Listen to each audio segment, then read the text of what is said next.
فرما رہے ہیں کہ حمد و ثنا اللہ ہی کے لیے ہے جس نے مہینوں کو فضیلت کے اعتبار سے بہت بہتر بنایا ہے، کچھ مہینوں کو دوسروں سے بہتر بنایا ہے۔ میں گواہی دیتا ہوں کہ اللہ کے سوا کوئی الہ نہیں ہے، وہی مہربانی فرمانے والا ہے۔ میں یہ بھی گواہی دیتا ہوں کہ محمد صلی اللہ علیہ وسلم اللہ کے بندے اور رسول ہیں، نبی ہدایت اور نبی رحمت ہیں، جنہیں اللہ تبارک و تعالیٰ نے نبی رحمت بنا کر بہترین امت کی طرف مبعوث فرمایا۔ اے اللہ اپنے بندے اور رسول محمد صلی اللہ علیہ وسلم پر رحمت نازل فرما، آپ صلی اللہ علیہ وسلم کے اہل بیت پر اور صحابہ کرام پر جو سمجھداری والے اور حکمت والے تھے، آپ صلی اللہ علیہ وسلم کے نقش قدم پر چلنے والوں پر بھی رحمتیں اور سلامتیاں نازل ہوں۔ اے لوگوں، میں آپ کو یہ نصیحت کروں گا کہ آپ اللہ سے ڈرو، اللہ تبارک و تعالیٰ کی عزت کرو، اللہ کی طرف پلٹ آؤ، اللہ کی فرما برداری سے بچو اور اللہ تبارک و تعالیٰ کی نافرمانی نہ کرو۔ اس دن سے ڈرو جس دن تم سب اللہ کی طرف پلٹائے جاؤ گے اور ہر شخص کو اس دن اس کے اعمال کے مطابق اس کو سزا یا جزا ملے گی، کسی پر ظلم نہیں ہوگا۔ اے مسلمانوں، وہ چیز کہ جو انسان کی صفات میں سب سے اعلیٰ اور سب سے بہتر ہو سکتی ہے، بہترین صفات میں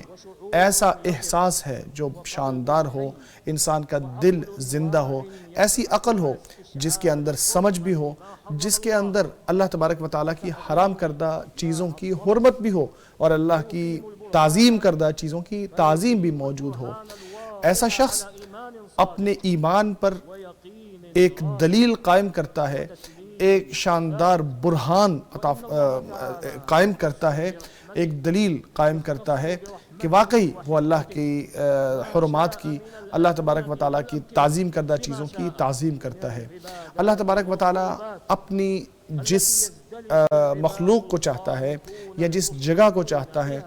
اس کو فضیلت سے نواز دیتا ہے اور اس کے ذریعے لوگ اللہ تبارک و تعالیٰ کا قرب حاصل کرنا چاہتے ہیں، جیسے وہ اس جگہ آتے ہیں اور وہ عبادات کرتے ہیں جو اللہ تبارک و تعالیٰ نے ان کے لیے بنائی ہیں۔ اسی طرح یاد رکھا جائے کہ زمانی اعتبار سے بھی اللہ تبارک و تعالیٰ نے حرام مہینوں کو دوسرے مہینوں کی نسبت زیادہ عزت والا اور محترم رکھا ہے، جیسا کہ اللہ کا فرمان ہے، اللہ کے ہاں مہینوں کی تعداد 12 ہی ہے، اس وقت سے جس وقت سے اللہ نے آسمان اور زمین کو پیدا کیا ہے۔ ان میں سے 4 محترم مہینے ہیں، تو یہی دین قیم ہے، ان میں اپنے نفس پر ظلم نہ کیا کرو، آیت کے آخر تک۔ یہ وہ 4 مہینے ہیں جن کا بیان ہمارے نبی محمد صلی اللہ علیہ وسلم نے حدیث میں فرمایا ہے، جسے امام بخاری اور امام مسلم نے اپنی صحیح میں یا صحیحین میں روایت کیا ہے ابو بکر رضی اللہ تعالیٰ عنہ سے کہ نبی اکرم صلی اللہ علیہ وسلم نے حجۃ الوداع کے موقع پر خطبہ ارشاد فرماتے ہوئے یہ ارشاد فرمایا تھا کہ دیکھو زمانہ آج گھومتے ہوئے اسی جگہ پر آ گیا ہے جیسے اللہ تبارک و تعالیٰ نے اس کو پیدا کیا تھا۔ ایک سال میں 12 مہینے ہوتے ہیں جن میں 4 محترم ہوتے ہیں، 3 تو ایک ساتھ آتے ہیں، ذوالقعدہ، ذوالحجہ اور تیسرا محرم، اور ایک رجب ہے جو مضر کا مہینہ ہے اور جو جمادہ اور شعبان کے درمیان آتا ہے۔ نبی اکرم صلی اللہ علیہ وسلم کا یہ فرمان اس چیز کی وضاحت کرتا ہے کہ بلکہ اس چیز پر زور دیتا ہے کہ اللہ تبارک و تعالیٰ نے جو مہینوں کی تعداد بنائی ہے ان میں کوئی اضافہ نہیں ہے، کوئی کمی نہیں ہے، ان میں کوئی مہینہ آگے یا پیچھے نہیں کیا جاتا۔ آج کے دور میں جو مہینوں کی تعداد ہے اور ان میں جو حرام مہینے ہیں وہ ویسے ہی ہیں جیسے اللہ تبارک و تعالیٰ نے تقدیر کے طور پہ اپنی کتاب میں یا لوح محفوظ میں اس وقت تحریر فرمایا تھا جب زمین و آسمان کو پیدا کیا تھا۔ یہ بات اس کہہ لیجئے کانٹیکسٹ میں آئی تھی کہ جب جاہلیت کے دور میں لوگ محرم کو سفر تک مؤخر کر لیتے تھے، یعنی وہ سفر کو آگے کر کے حلال مہینہ پہلے لے آتے تھے اور محرم کو بعد میں لے جاتے تھے۔ اسی کو نسی کہا جاتا ہے، جس کے بارے میں اللہ تبارک و تعالیٰ نے قرآن کریم میں فرمایا ہے یہ نسی تو کفر میں اضافہ ہے جس کے ذریعے کافر گمراہی کی طرف لے جائے جاتے ہیں، 1 سال اس کو حلال کر لیتے ہیں، 1 سال اس کو حرام کر لیتے ہیں تاکہ اللہ تبارک و تعالیٰ کی حرام کردہ میعاد کو آگے پیچھے کر کے اللہ کی حرام کردہ چیز کو حلال کر لے۔ ان کے برے اعمال ان کے لیے مزین کر دیے گئے ہیں اور اللہ کافروں کو ہدایت نہیں دیتا۔ دیکھیے یہ تحریف کی ایک شکل تھی، ایک تبدیلی کی ایک شکل تھی، کھیل کی ایک شکل تھی جو جاہلیت کے دور میں لوگ قرآن کے ساتھ یا دین کے ساتھ کیا کرتے تھے۔ یہ ان کے کفر کا، اللہ کی آیات کو جھٹلانے کا، رسولوں کو جھٹلانے کا ایک اور ذریعہ تھا اور ایک اور مظہر تھا اور مشہد تھا۔ دیکھیے ان حرام مہینوں کے احترام کا ایک مظہر اور ایک شکل یہ بھی ہے کہ ان میں اپنے نفس پر ظلم نہ کیا جائے۔ ظلم کا مطلب یہ کہ گناہ نہ کیے جائیں اور اللہ کی نافرمانی نہ کی جائے اور گناہوں کے ذریعے خود کو گندا نہ کیا جائے، چاہے گناہ کوئی بھی ہو، چاہے وہ کسی شکل کا بھی ہو، جیسے اللہ کا فرمان ہے تو ان میں اپنے نفس پر ظلم نہ کرو۔ یہاں اللہ تبارک و تعالیٰ نے جو فرمایا کہ ان میں، تو اس کا مطلب یہ نہیں ہے کہ ان میں کوئی خاص بات ہے، بلکہ گناہ تو ہر جگہ ہی اور ہر وقت ہی حرام ہے، کیونکہ اللہ تبارک و تعالیٰ لوگوں کو گناہوں پر پکڑنے والا ہے اور خود نعمتیں بھی بہت دینے والا ہے، لیکن حرام مہینوں میں گناہ زیادہ بڑا ہے، زیادہ برا ہے، زیادہ بڑا ظلم ہے، کیونکہ اس میں اللہ تبارک و تعالیٰ کی نافرمانی کی جرت بھی ہوتی ہے، اور اللہ تبارک و تعالیٰ کی حرام کردہ یعنی محترم مہینوں کی جو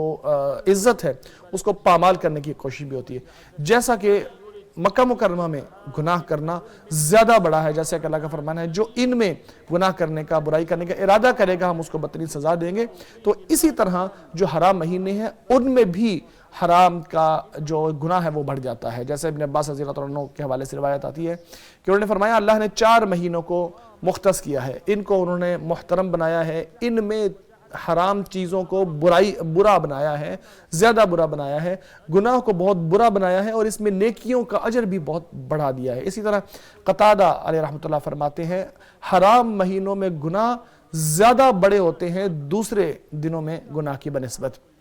اگرچہ ہر حال میں ظلم تو برا ہی ہوتا ہے، لیکن اللہ تبارک و تعالیٰ جس مہینے میں چاہتا ہے، جس چیز کو چاہتا ہے، زیادہ اجر اور زیادہ گناہ والی بنا دیتا ہے۔ وہ شخص تو قابل مبارک بات ہے کہ جو اللہ کو الہ جانتا ہے، اسلام کو دین جانتا ہے، محمد صلی اللہ علیہ وسلم کو اپنا رسول جانتا ہے، اس لیے ایسے شخص کو چاہیے کہ ان مہینوں میں اپنے آپ کو برائیوں سے بچائے اور گناہوں کی دلدلوں سے اپنے آپ کو نکال لے اور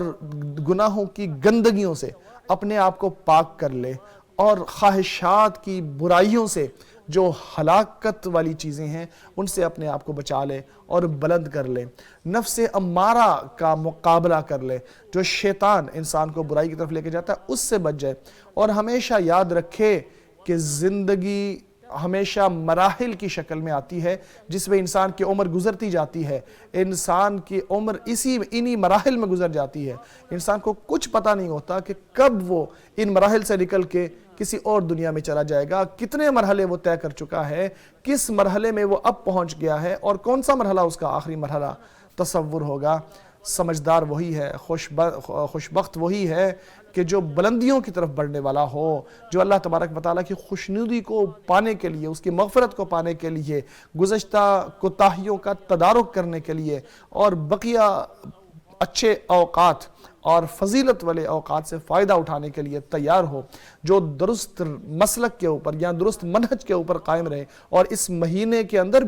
نیکی اپنائے اور بالعموم سارے سال میں نیکی کا دامن کبھی نہ چھوڑے، جیسا کہ اللہ تعالیٰ کا فرمان ہے اے لوگو جو ایمان لائے ہو اللہ سے ڈرو اور ہر شخص یہ دیکھے کہ اس نے کل کے لیے کیا تیاری کی ہے، اللہ سے ڈرو، اللہ تمہارے کاموں کو خوب جانتا ہے۔ اللہ مجھے اور آپ کو اپنی کتاب میں آنے والی ہدایات سے مستفید فرمائے، سنت نبی صلی اللہ علیہ وسلم سے مستفید فرمائے۔ میں اسی پر اکتفا کرتا ہوں اپنے لیے، آپ کے لیے اور تمام مسلمانوں کے لیے اللہ سے ہر گناہ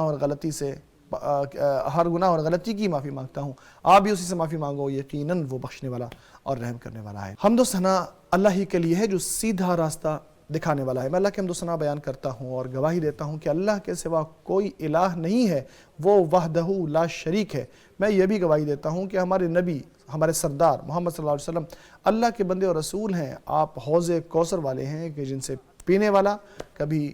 دوبارہ پیاسا نہیں ہوگا۔ اللہ کی رحمتیں آپ صلی اللہ علیہ وسلم کے صحابہ کرام پر، آپ کے اہل بیت پر۔ اللہ کے بندوں یاد رکھو کہ سلف صالحین یہ فرمایا کرتے تھے کہ اللہ نے اپنی مخلوق سے کچھ چیزوں کو چنا ہے، فرشتوں سے رسولوں کو چنا، لوگوں سے رسولوں کو چنا، باتوں سے اپنے ذکر کو چنا، زمین سے مسجدوں کو چنا، مہینوں سے رمضان اور حرام مہینوں کو چنا، اسی طرح دنوں میں سے جمعے کو چنا، اور اسی طرح راتوں میں سے لیلۃ القدر کو چنا۔ تو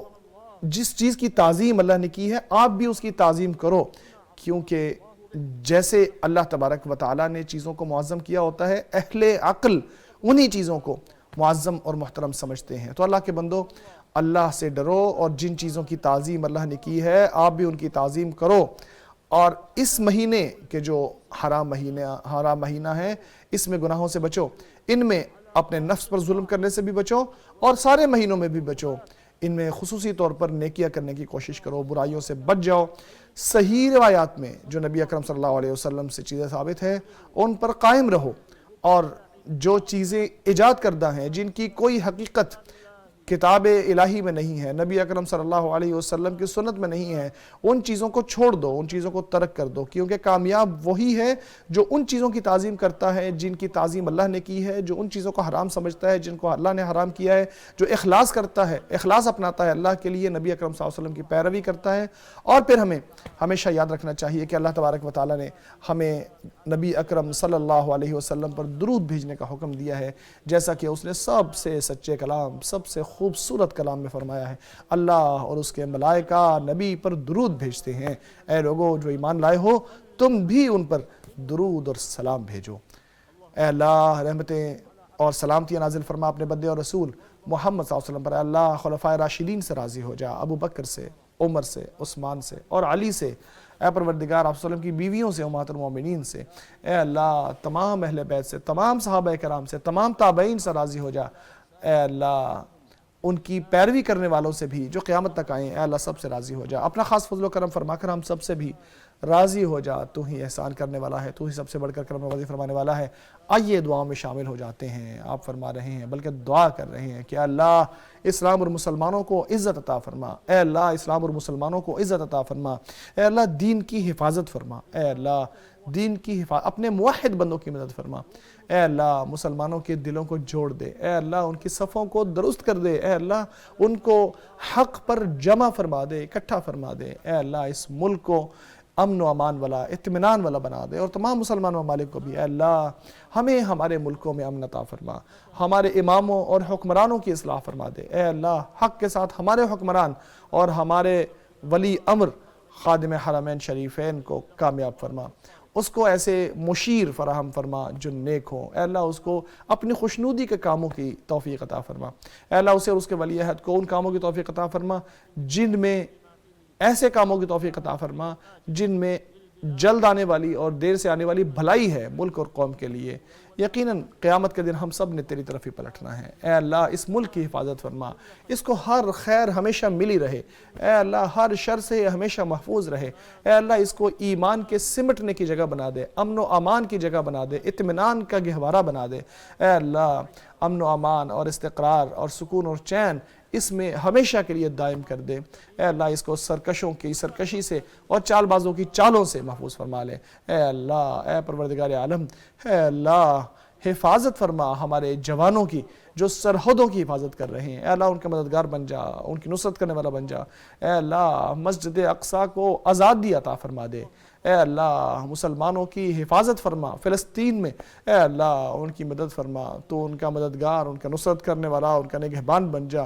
تو ہی بلندی اور عزت والا ہے۔ اے اللہ ہمارے دین کی اصلاح فرما جس پر ہمارے معاملہ کا دار و مدار ہے، ہماری دنیا کی اصلاح فرما جس میں ہمارا معاش ہے، ہماری آخرت کی اصلاح فرما جس کی طرف ہمیں پلٹنا ہے، اے پروردگار زندگی کو نیکی میں اضافے کا ذریعہ بنا اور موت کو ہر برائی سے نجات کا ذریعہ بنا دے، اے اللہ ہمیں ہمارے نفس کو تزکیہ پاکیزگی عطا فرما، تو ہی اس کو پاکیزہ کرنے والا ہے، تو ہی ان کا ولی اور مولا ہے، اے اللہ ہمارے ہر معاملے کا انجام بھلا بنا دے، ہمیں دنیا کی رسوائی اور آخرت کے عذاب سے پروردگار محفوظ فرما دے، اے اللہ ہم تجھ سے تیری نعمتوں کے زوال سے تیری پناہ میں آتے ہیں، اے اللہ اچانک آنے والی پکڑ سے اور تجھے ناراض کرنے والی ہر چیز سے تیری پناہ میں آتے ہیں، اے اللہ ہم تجھ سے نیکیاں کرنے کا سوال کرتے ہیں، برائیوں سے بچنے کا سوال کرتے ہیں، مسکینوں سے محبت کا سوال کرتے ہیں، اور یہ کہ آپ ہم پر رحم فرمائیں، ہمیں معاف کر دیں اگر قوم پر آپ فتنہ نازل کرنے، ان کو فتنے میں مبتلا کرنا چاہیں تو ہمیں اپنے پاس بلا لینا، فتنوں سے بچا لینا۔ اے اللہ بیماروں کو شفا عطا فرما، فوت شدگان کی مغفرت فرما، ہماری نیک خواہشات اپنی بارگاہ میں قبول و منظور فرما۔ اے اللہ نیکی پر ہمارا خاتمہ فرما۔ اے اللہ ہم نے اپنے نفس پر ظلم کیا، اگر آپ نے ہم پر رحم نہ کیا، ہمیں معاف نہ کیا تو ہم گھاٹا پانے والوں میں شامل ہو جائیں گے۔ اے اللہ ہمیں دنیا میں بھی بھلائی دے اور آخرت میں بھی بھلائی، اور آگ کے عذاب سے ہمیں بچا لے۔ اللہ کی رحمتیں ہوں ہمارے نبی محمد صلی اللہ علیہ وسلم پر، آپ صلی اللہ علیہ وسلم کے صحابہ کرام پر، آپ صلی اللہ علیہ وسلم کے اہل بیت پر، اور تمام صحابہ کرام پر، اور ہر طرح کی تعریف اللہ رب العالمین ہی کے لیے ہے۔